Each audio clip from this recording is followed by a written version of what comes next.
बिस्मिल्लाहिर्रहमानिर्रहीम। अस्सलाम वालेकुम नाज़रीन, आप देख रहे हैं राय साकिब डिजिटल मीडिया। यकीनन आपकी नज़र से भी एक रीसेंट खबर गुजरी होगी गवादर के इश्यूज़ को लेकर, और उसके ऊपर सेनेटर कामरान मुर्तज़ा साहब ने सेनेट में तकरीर भी की, उस इशू को टेकअप किया उन्होंने सेनेट में। अब वो इशू बज़ाहिर है क्या, उसके पीछे मुहर्रकात क्या हैं? साबिका DG ISPR आसिफ गफूर साहब का नाम इसमें बार बार आ रहा है कि जनाब उनका किया धरा है, और उनसे एक स्टेटमेंट रिलेट की जा रही है कि आसिफ गफूर साहब ने गवादर हक दो तहरीक के जो लीडरान हैं उनको बोला है कि जी अगर तुम लोगों ने दोबारा धरना दिया तो मैं तुम्हें उठाकर जेल में डाल दूंगा। गवादर में बहुत इशू दिसंबर के एंड से लेकर इशू बहुत दोबारा से उसने हाइप पकड़ी हुई है। बुनियादी से मुतालबात हैं मौलवी हिदायतुल्लाह के और काका सुलेमान वगैरह के सारे ग्रुप के, हक दो तहरीक के जो बानी और सारे लीडरान हैं उनके मुतालबात तो बड़े जेन्युइन से हैं। कॉम्प्लिकेशन क्या है, प्रॉब्लम कहाँ पे है, मैं वो थोड़ा सा बता दूं आपको। पहले ये वाकया बता दूं कि हुआ क्या कि ये काउंसलर्स बहुत सारे इलेक्ट हुए हैं गवादर में, हक दो तहरीक के इस जमात के या इस ग्रुप के बहुत सारे काउंसलर्स गवादर में इलेक्ट हुए हैं। उसके बाद इनको डिप्टी कमिश्नर के ऑफिस बुलाया गया तमाम लोगों को कि आए जी बैठ कर मुज़ाकरात करें, इश्यूज़ हैं क्या। जब ये लोग तमाम हिदायतुल्लाह की सरबराही में जाते हैं डिप्टी कमिश्नर ऑफिस, तो वहाँ से उठाकर इनको ले जाते हैं, आगे बिठाकर गाड़ियों में ले जाते हैं कोर कमांडर साहब के पास, जनरल आसिफ गफूर के पास। आसिफ गफूर साहब के पास बैठते हैं, गुफ्तगू होती है नॉल दैट। तो आसिफ गफूर साहब के बाद काका सुलेमान जो इसी काउंसलर हैं इसी ग्रोह में से या इस ग्रुप में से, उन्होंने एक वीडियो जारी की और उसमें कहा कि जी हमें जनरल आसिफ ने कहा है कि अगर आइंदा के बाद तुमने यहाँ धरना दिया तो मैं तुम तमाम लोगों को उठाकर जेल में डाल दूंगा। अच्छा, इसमें जेल में डाल दूंगा कि नौबत कैसे आई, व्हाट हैपेंड, मैं थोड़ा सा उसका डिटेल में आपको बता दूं। एक तो जहां पर ये हमारे भाई, मैं इनके बिल्कुल सपोर्ट करता हूं मुतालबात को, तालीम, साफ पानी, सिक्योरिटी, स्कूल, हस्पताल, सेहत, ये तमाम चीज़ें इनके बुनियादी मसाइल हैं और उनका हक है, इनको ये मिलने चाहिए। हर जगह पे ये बुनियादी ज़रूरियात हैं और ये गवर्नमेंट की रियासत की जिम्मेदारी है। जनरल आसिफ गफूर को इसके अंदर इन्वॉल्व होने की ज़रूरत क्यों पेश आई, और जनरल आसिफ गफूर का नाम इतना हाईलाइट कैसे हुआ कि BBC तक ने इस पर स्टोरी छाप दी। जब general Asif Ghafoor DG ISPR थे ना, आपको याद होगा, तो इंतहाई एक्टिव DG ISPR थे। हर स्टेटमेंट, हर पॉलिटिकल और जो फौज को लेकर कोई भी मामला होता था उसके ऊपर आसिफ गफूर साहब बड़े एक्टिव हम लोग को दिखाई देते थे कि हर जगह के ऊपर नजर आते थे इनकी स्टेटमेंट इनकी। और फिर ये डिजिटल मीडिया वॉर के अंदर इन्होंने बड़ा काम किया एट दैट टाइम। तो कुछ सहाफ़ी हजरात जो है हमारे, जिनको बज़ाहिर लफाफा सहाफ़ी कहा जाता है, उन सहाफ़ी हजरात को बहुत खटकते रहे जनरल आसिफ गफूर, मौके की ताड़ में रहे कि जी किधर ना किधर से जनरल साहब काबू आउणगे। अब ये जनरल साहब की ये जो एक स्टेटमेंट थी जिसकी रियलिटी का भी कोई पता नहीं है, कुछ कहते हैं कि ये स्टेटमेंट दी उन्होंने, ये धमकी दी, कुछ कहते हैं कि नहीं दी। इसको उठाकर एक इंटरनेशनल स्टोरी बनाया गया कि जी देखें कोर कमांडर ने सिविलियंस को धमकी दी कि मैं तुम्हें उठाकर जेल में डाल दूंगा। अब इसमें प्रॉब्लम यह है कि जहां पर ये सारा धरना दिया जा रहा था, मैं फिर से कह रहा हूं, मैं हक दो तहरीक जो है इसको बड़ा सपोर्ट करता हूं, मैं खुल खुला के इनको सपोर्ट करता हूं, हमारे भाइयों को। प्रॉब्लम ये आ रहा था कि जहां पर ये धरना देते थे वहां पर गवादर पोर्ट के रास्ते ब्लॉक होते थे, वहां पर चाइनीज का डेली का आना जाना, कम्यूटिंग होती है उनकी। अगर एक बैरून मुल्क से लोग आए जो इन्वेस्ट भी कर रहे हैं, पैसा भी अपना लगा रहे हैं, आपको काम भी करके दे रहे हैं, और वो आपकी वजह से तंग है, और वो इवेंचुअली कहते हैं कि भाईजान आप अगर ये रास्ते नहीं खुलवा सकते तो हम काम छोड़कर वापस चाइना चले जाएंगे, तो उसके बाद फौज को क्या करना चाहिए था। और सेकेंडली, फौज ही है जिसके पास गवादर की सिक्योरिटी है। आपको इस चीज़ का इल्म होना चाहिए कि गवादर की सिक्योरिटी, गवादर इतना बड़ा प्रोजेक्ट है कि फौज पाकिस्तान के पास उनकी सिक्योरिटी की जिम्मेदारी है, क्योंकि वहाँ पर बॉम्ब ब्लास्ट पहले हो चुके हैं, चाइनीज़ बहुत सारे वहाँ पर हलाक हो चुके हैं, इस तरह मामलात बलूचिस्तान में काफ़ी ख़राब रहे माजी में। तो दैट इज़ द रीज़न कि फ़ौज के पास ही सिक्योरिटी है। अब उन तमाम लफाफा सहाफ़ियों को मौका मिला जनरल आसिफ गफूर साहब को रगड़ने का, उन्होंने रगड़ डाला उसके अंदर। और अगर मैं अब वेरी ऑनेस्ट, अगर एक इंटरनेशनल इशू है, एक दो कौमों, दो मुल्कों के दरमियान कोई लेन देन का मामला है, वहाँ पर इन्वेस्टमेंट्स हैं, वहाँ पर फ्यूचर है आपका, गवादर सोने की चिड़िया जिसको कहते हैं आप लोग, वो सारा कुछ है, तो उसको सिक्योर करना फौज की जिम्मेदारी है। लेकिन यहाँ पर एक और चीज़ बहुत इंपॉर्टेंट है, वो है सियासी लीडरान की नाकामी। सियासतदान कहाँ पर है? इनसे कोर कमांडर को तो मुज़ाकरात नहीं करने चाहिए थे, काका सुलेमान और मौलवी हिदायतुल्लाह से।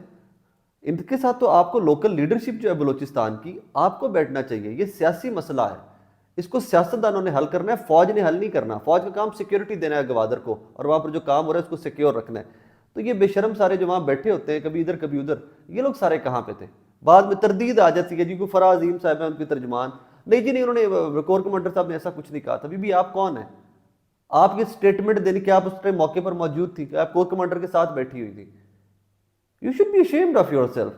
आप लोग जहाँ नाकाम होते हो, जहाँ पर आपको बैठ कर, अगर आप तर्जुमान ही है तो आप अपने वज़ीर आला को बोलो उठो जाओ यार, कोर्ट जो धरना दे के बैठे उनके पास चले, वहाँ पर बैठकर उनसे बात करें कि यार ऐसी कोई बात नहीं है, let's sit together, let's sort out, हम भी बलोची हैं, हम भी गवादर के रहने वाले हैं, आपके साथ बैठते हैं, तमाम मसाइल का हमें इदराक है, हम कोशिश करते हैं इनको हल करने की। आप कोर कमांडर की आगे से तर्जुमान बन के बैठी हुई है। पहले तो वो स्टेटमेंट अभी वो कॉन्ट्राडिक्टरी सी है कि कोई कहता है वो स्टेटमेंट दी थी जनरल आसिफ गफूर ने, कोई कहता है कि नहीं दी थी। मैं कहता हूँ जी भूल जाए, अगर वो दी भी थी और वो जो इन्वेस्टमेंट लेकर जो पैसे लाकर लगा रहे हैं आपके मुल्क के अंदर चाइनीज, क्या उनका इतना भी हक नहीं है कि वो सेफली बाइज्जत तरीके से उस रास्ते से गुजर कर अपने काम पर जा सके? क्या आपको लगता है ये गलत है? क्या आपको लगता है कि ये अगर आसिफ गफूर ने कह दिया कि मैं उनको सेफ पैसेज दूंगा, उनको सिक्योर करूंगा, और अगर वो करने के लिए मुझे आप लोग को उठाकर जेल में भी डालना पड़ा तो मैं डाल दूंगा, तो क्या ये गलत है? मेरा ये सवाल आप लोगों से। हम जो छप जाता है, जो स्टोरी कहीं पे किसी भी तरह से एलिवेट हो जाती है, हाइप पकड़ जाती है, हम उसके ऊपर सारे शोर मचाना शुरू कर देते हैं। फौज पे तनकीद कीजिए, आपके अपने जाती पॉलिटिकल मकासद हो सकते हैं, जरूर कीजिए, फौज ने बहुत सारी जगहों पे गलतियां की हैं, मैं भी तनकीद करता हूं उसके ऊपर, लेकिन यहां पर आकर तनकीद मुझे समझ नहीं आती।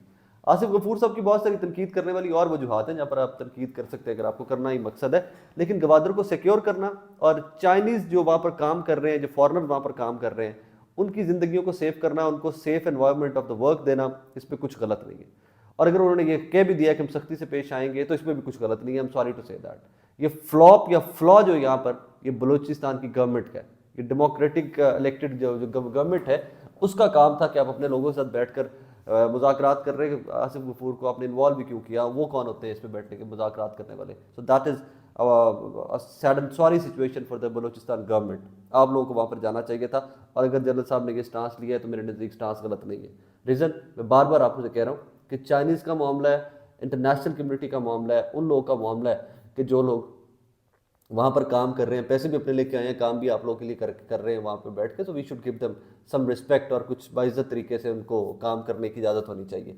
खैर, मैं मेरी दुआ ये कि फिर मैं बार बार कहता हूँ कि मैं हक दो तहरीक को सपोर्ट करता हूँ। हिदायतुल्लाह साहब, काका सुलेमान साहब, मैं इनको बड़ा खुल खुला के सपोर्ट करता हूँ, खुल खुला के सपोर्ट करता हूँ, क्योंकि इनके मुतालबात बड़े जायज़ हैं। लेकिन मुतालबात जायज़ के लिए गैर कानूनी कदम उठाना भी मैं उसको सपोर्ट नहीं करता। अगर आप किसी उस तरह की जगह को ब्लॉक करेंगे कि जहाँ पर आपका मुल्की नुकसान है या नेशनल इंटरेस्ट का नुकसान है, तो मैं आपको कभी सपोर्ट उस कदम को नहीं करूँगा, मुतालबात को ज़रूर करता हूँ। आप धरना दीजिए, सालों दीजिए, महीनों दीजिए, दिनों दीजिए, उस जगह पे दीजिए कि जहाँ पर इंटरनेशनल डेलीगेट्स हैं या इंटरनेशनली जो लोग आए हुए काम कर रहे हैं आपके पास, वो डिस्टर्ब ना हो। दूसरा नाज़रीन, एक बड़ी इंपॉर्टेंट कल भी की स्टोरी है, परसों की।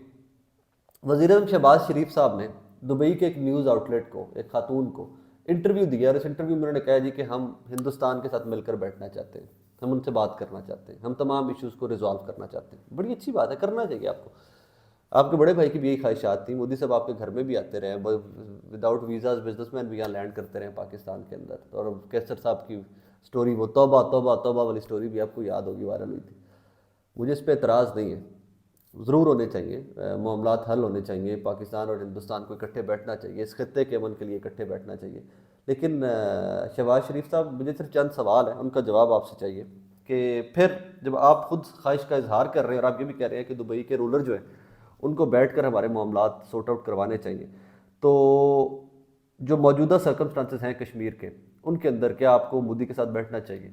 और अगर आप बैठते हैं तो क्या आप कश्मीर का सौदा नहीं कर रहे? और अगर आप कश्मीर का सौदा कर रहे हैं तो फिर इमरान खान के ऊपर ये इल्ज़ाम क्यों लगाते रहे आप सिर्फ सियासी पॉइंट स्कोरिंग के लिए? नंबर 2, इसमें जो इम्पॉर्टेंट बात है जो मुझे खटक रही काफ़ी दिनों से, और वो ये थी कि लोग कहते हैं कि जनरल बाजवा की पॉलिसीज़ का तसलसल है।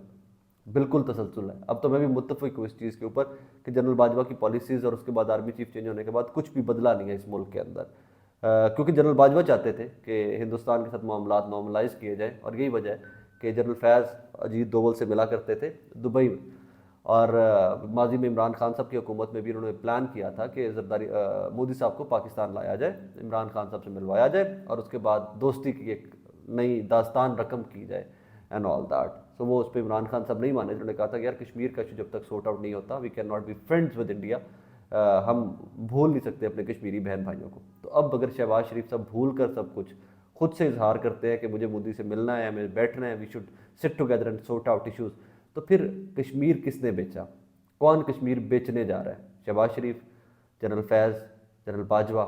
ये सवाल तो पूछा जाना चाहिए ना, क्योंकि पॉलिसीज़ का तसलसल तो वही है। नवाज शरीफ साहब भी यही चाहते थे कि कश्मीर वाला मामला जो भी है।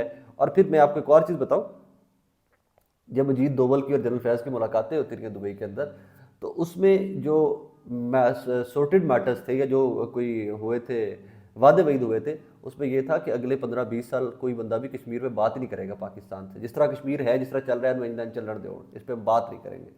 सो ये शर्मिंदगी का मुकाम है कि पाकिस्तान और फिर इसके ऊपर एक और चीज़, वो मेजर मेजर गौरव आर्या साहब है हिंदुस्तान के, उनकी एजेंसीज के लिए काम करते हैं, क्या भी करते हैं, लेकिन डिजिटल मीडिया प्रोपोगंडा में वो बहुत एक्टिव होते हैं। उन्होंने ट्वीट किया हुआ था शहबाज शरीफ साहब को लेकर। उन्होंने कहा यार ठीक है कि तुम हिंदुस्तान के साथ बैठना चाहते हो, तुम मोदी जी के साथ बैठना चाहते हो, तुम बात करना चाहते हो, लेकिन क्या तुम्हारे पास मैंडेट है? पाकिस्तान की आवाम ने तुम्हें क्या ये मैंडेट दिया हुआ है कि तुम बैठकर हमसे बात कर सको?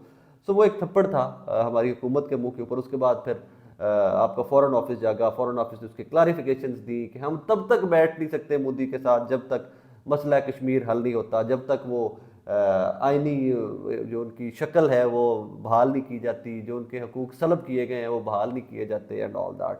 But as a matter of fact इन हालात के अंदर, इस स्टेटमेंट के अंदर, अगर मैं कहूँ कि कश्मीर को बेचने की ठान ली है मुस्लिम लीग नून ने और वज़ीर आज़म पाकिस्तान ने, तो मुझे नहीं लगता कि ये भेजा स्टेटमेंट है। क्योंकि आप खुद चल के उसके बंदे के घर जाके बात करना चाहते हो, और आप बीच में मॉडरेटर या मीडिएटर भी वो डाल रहे हो कि he is friends with them. Dubai को आप कह रहे हो, दुबई के रूलर को आप कह रहे हो कि आप मुझे और मोदी को इकट्ठे बिठा दें एंड ऑल दैट।